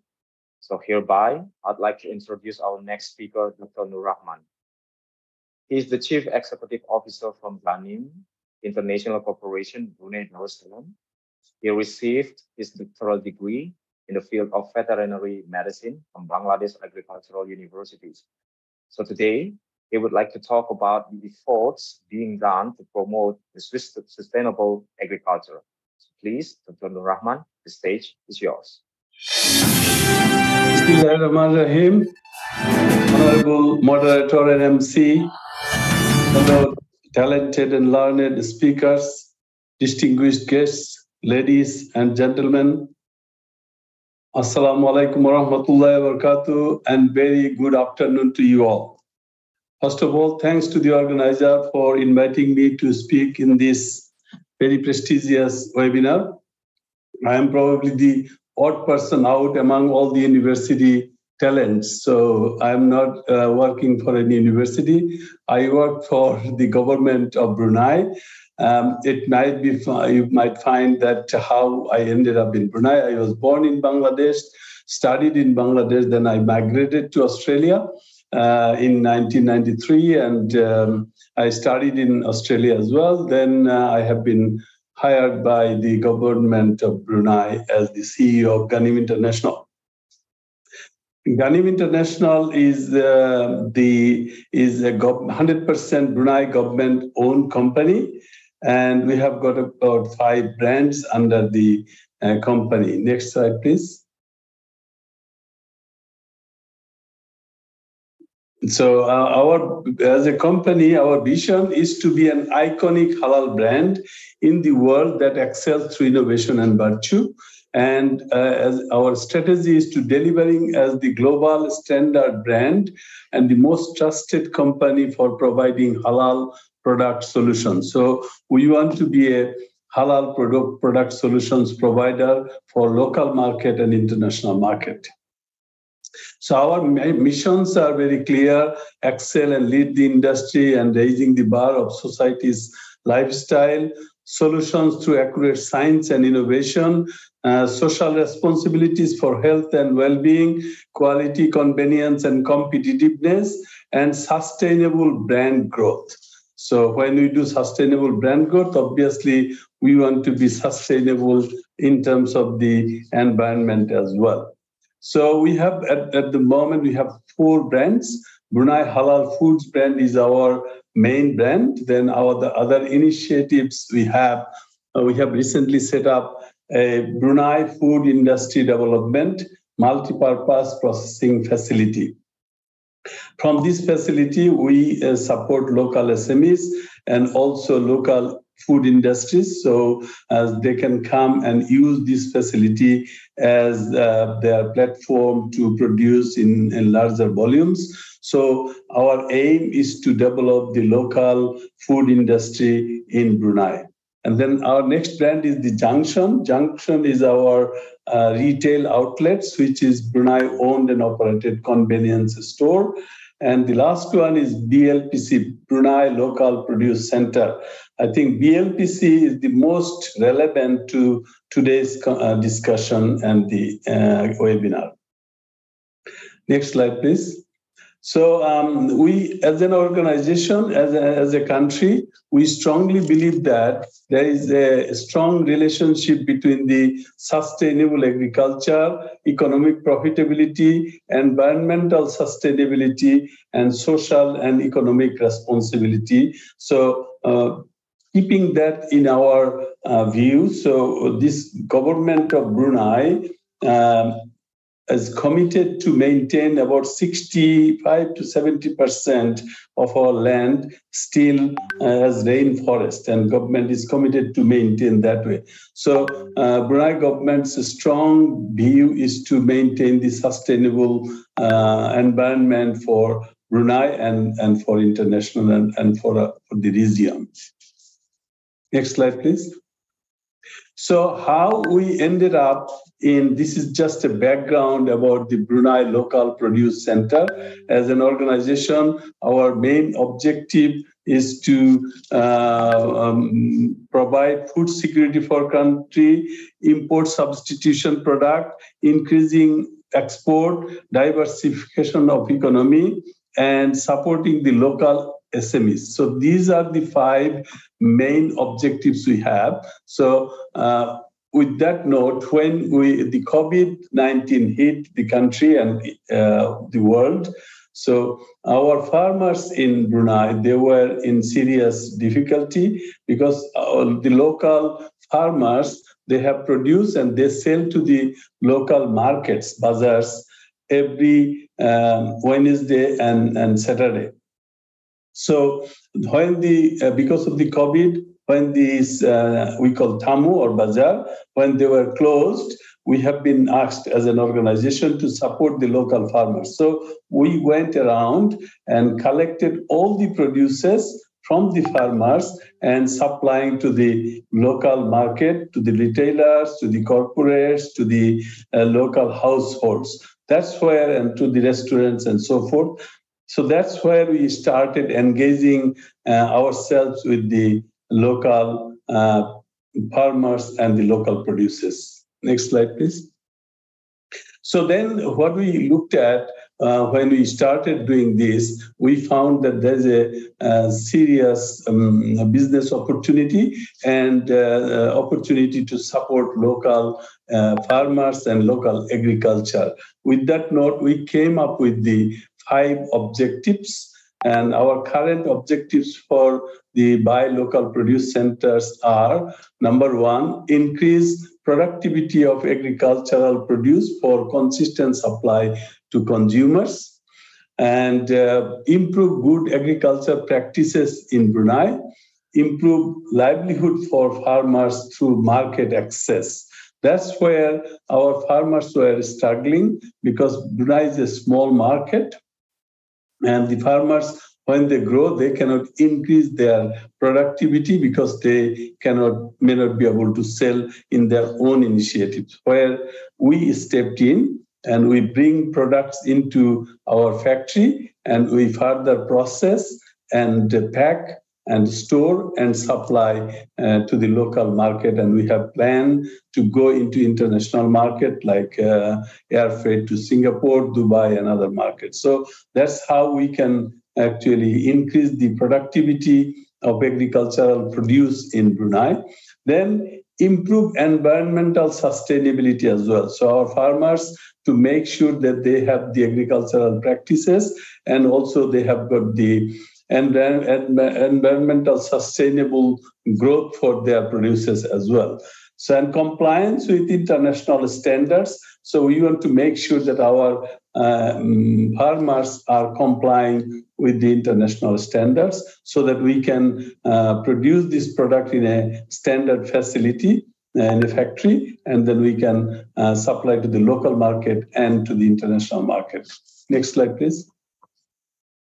So with that note, how we are actually coordinating the program is we created a one-stop center for our local farmers. So we have registered the farmers, relevant farmers. We have got a registration process, and then we buy directly from the farmers. Our team, we will go with the vans and they bring the products and then deliver to our Junction store. As you have seen, Junction is our retail outlet. So we bring the producers into our retail outlet and distribute to direct selling through the other Junction or other retail outlets and weekend markets and the supermarkets. And the other area is we do value add of the producers. So we bring the producers into our factory and then we process and then pack, vacuum packed or layer packed, and to increase shelf life of the produce so that there is nothing can go rotten very quickly. So as you know, agricultural producers are perishable and they can go rotten very quick. So our factory, we have created purposely in a way that we would bring this and pack in a way so that we can extend the shelf life so that we can supply to the local retailers and to the international market. There's a weekend market called Pasar Kitani. We also sell, we do both. We buy from the farmers and we sell to the public through this Pasar Kitani. So, and also we supply to the other supermarkets. Next slide, please.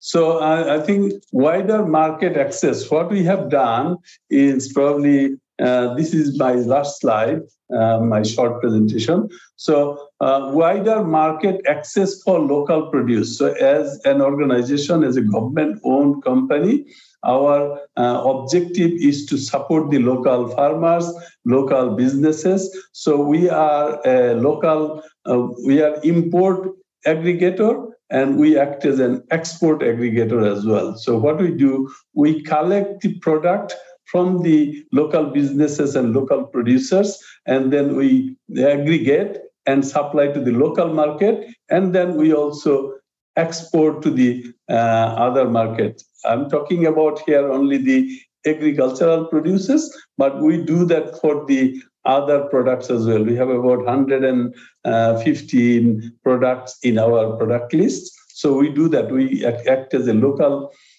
import aggregator and as an export aggregator. As you can see that, so previously there was no facility to pack the corn into vacuum pack. So very quickly they can go rotten. So we have just used this example only.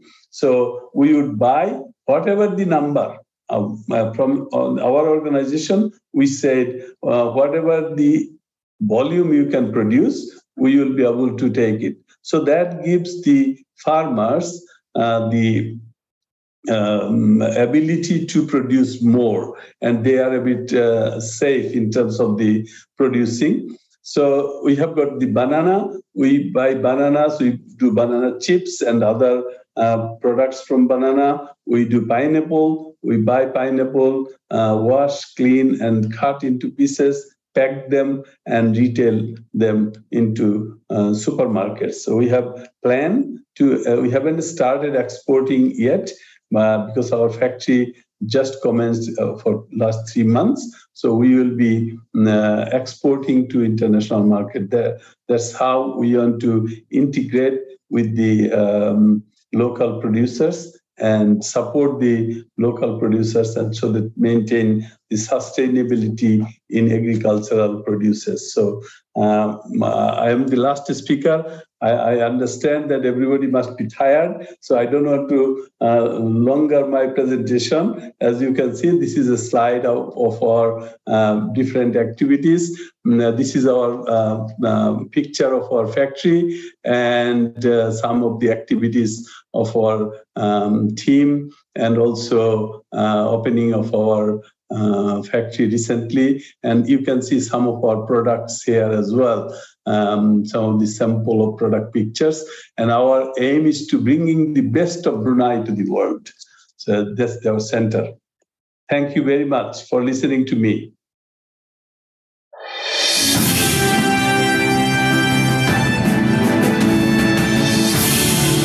I am happy to answer any question if there is any.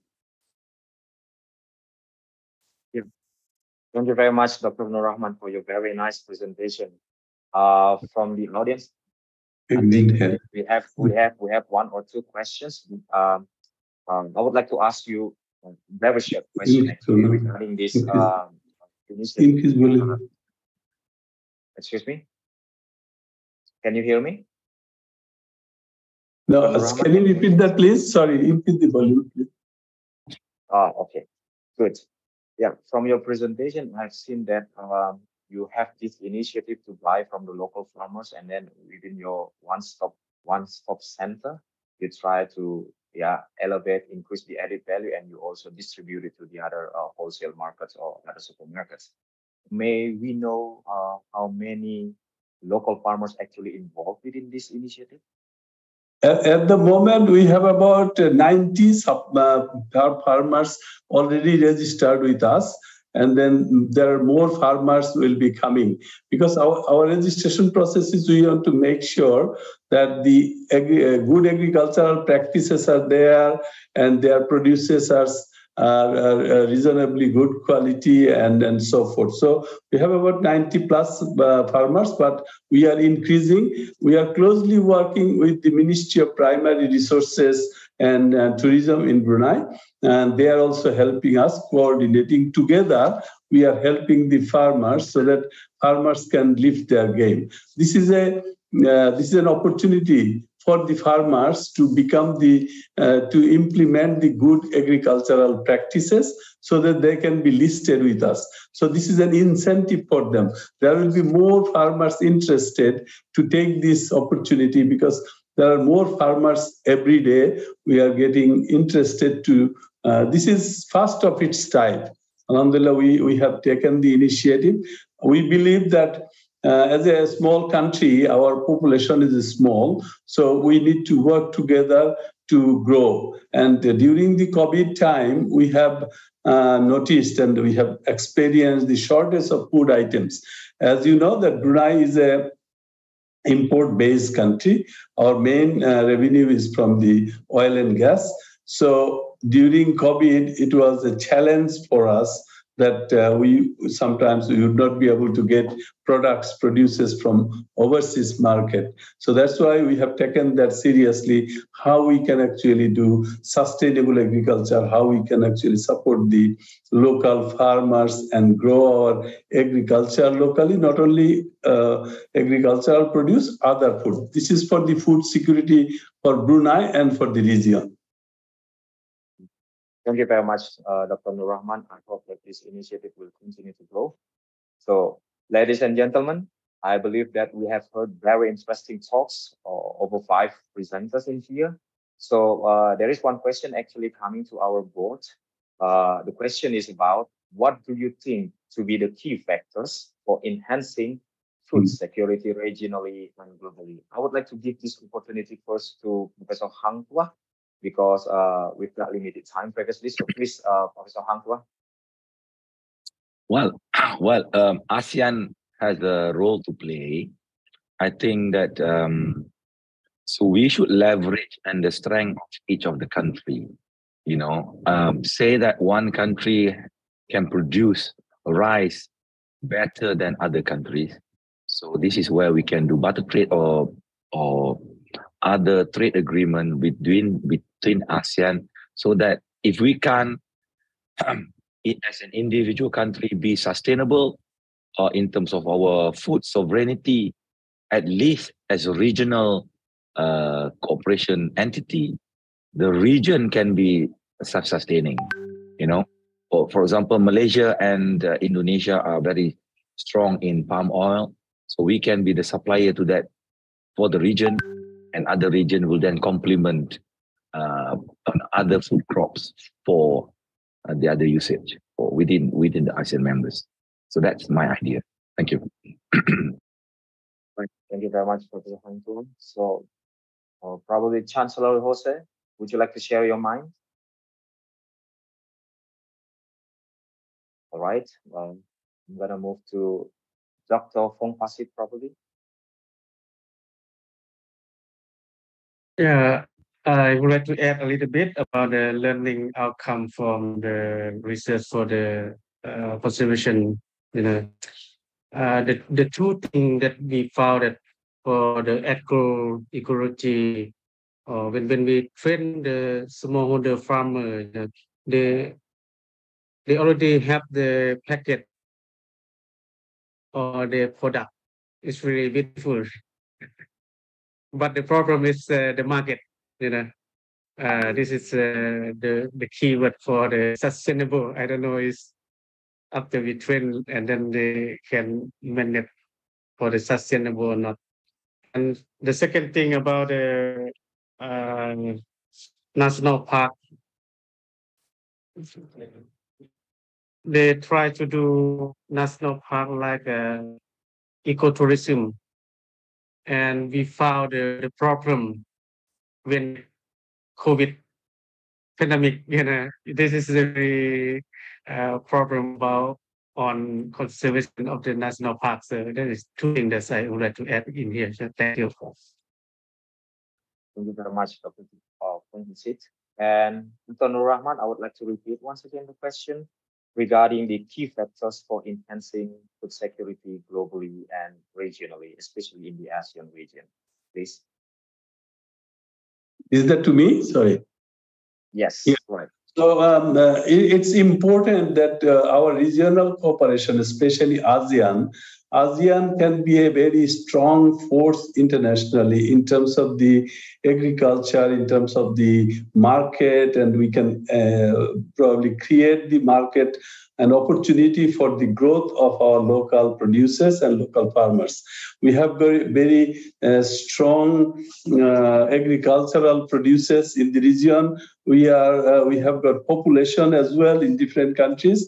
But what I echo with the professor's comment, that our cooperation and collaboration within the ASEAN countries need to be stronger so that we can be benefiting from each other. So with that note, as you can imagine, that we have set up our factory, and this factory has got 4 different lines, so that in one factory is actually 4 factories. So instead of producing just one line of product, we did not look at the commercially, we looked at how for the food security for Brunei and for the region as well. So we can produce 1 or 2 containers from each of the lines. So in one day, we can produce probably 10 containers per day. So Brunei is a small market. We did not look at just Brunei. We can supply to the other countries, for example, Singapore and other countries in the ASEAN region. We can probably help and support. So that is an important initiative by the Brunei government.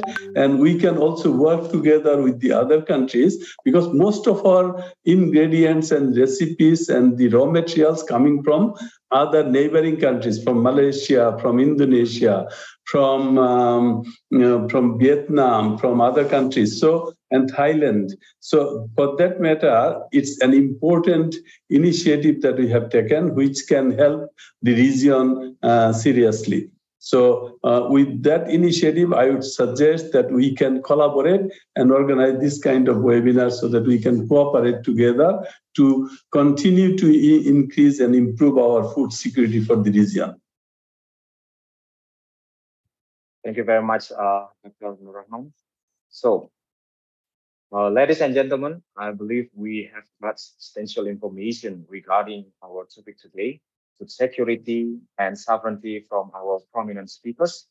And of course, on behalf of the organizing committee, I would like to convey our gratitude to all of our speakers today, Professor B.T. Hang Tuah Baharudin, Professor Dr. Arif Satria, Professor Jose V.Camacho Jr., and Dr. Vongpasith and Dr.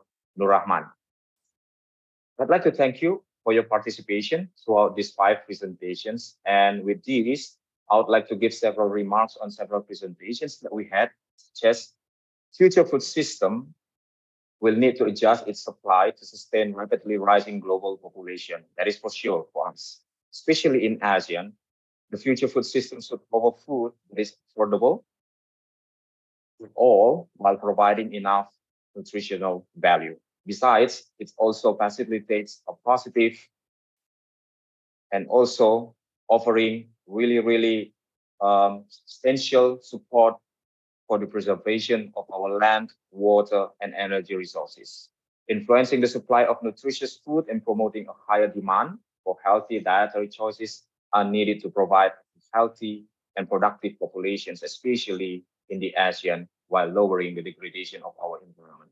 So I believe from the perspective of universities, we have several actions, efforts have been done by University of Los Banos, UPM, IPB University, and other as well from Laos and from the industry, from the perspective of industries. So I believe these are the modalities that we need to grow together within the ASEAN region. By this, once again, I would like to thank you for all your participation, and I would like to give this opportunity back to our MC. Please, Zara.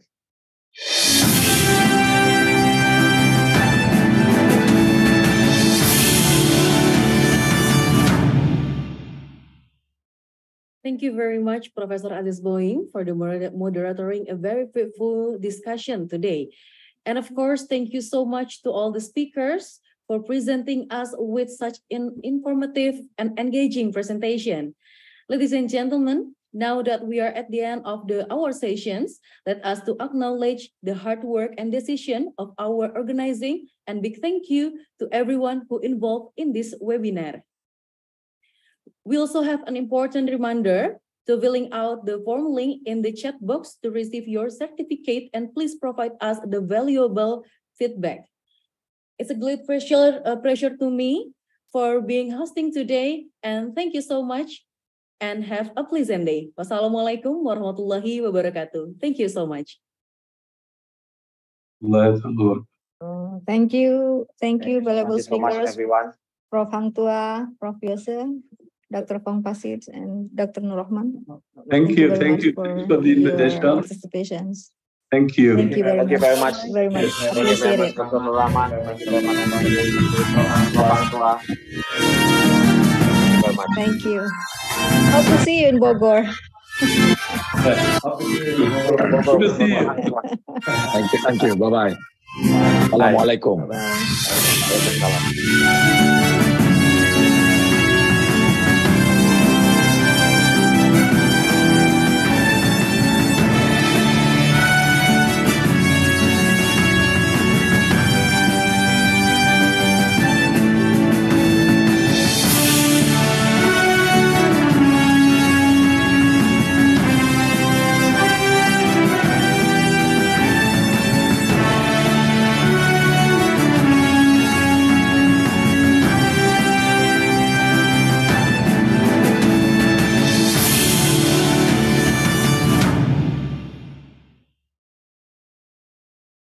Record.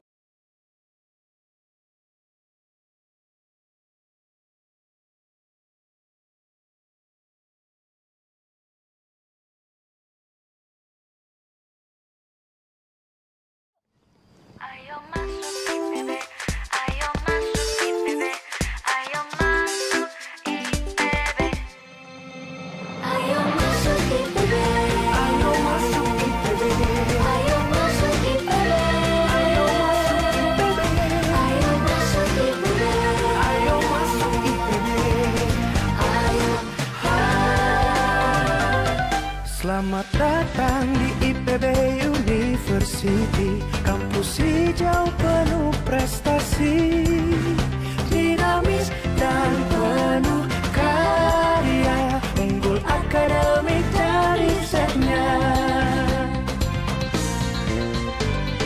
Ayo masuk IPB, kampus terbaik penuh inovasi, berintegritas dan menginspirasi.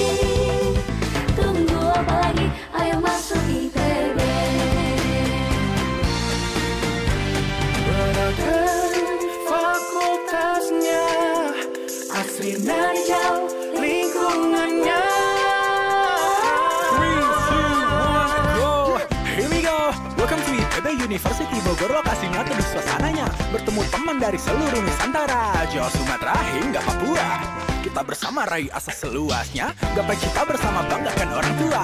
Yeah, we are here to call us IPB Nation, satu IPB untuk satu nation. Haha, come on! Berpadu satu raih asa, bersama kita raih cita.